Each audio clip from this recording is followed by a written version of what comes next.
Well, this summit has certainly come at a very opportune moment for both Russia and China, and purposefully so because of the mutual pressure that they're under from the USA. But it's not an alliance.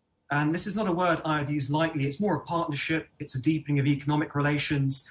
But it's not an alliance because despite the diplomatic support Xi and Putin are providing for each other, there isn't military coordination in the way that an alliance like NATO would provide.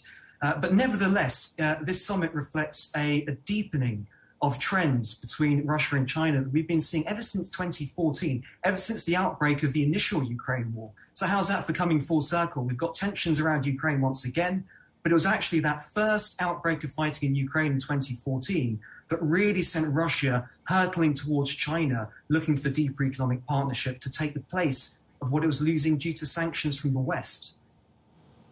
OK, and what are the implications then for Ukraine and also Taiwan? Because, as I said, Beijing hasn't made it very clear where it stands on the Ukraine issue, whereas you've got Putin certainly backing China when it comes to Beijing's position on the Taiwan issue. So what are the implications there?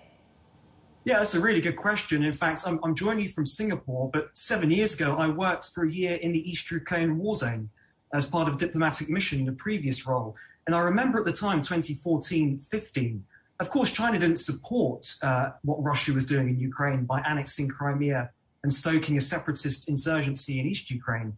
But it turned a blind eye. And that certainly created a lot of concern in Asia. I remember at the time, the Japanese government, for example, very concerned with the precedent that Russia's war in Ukraine had set around annexation.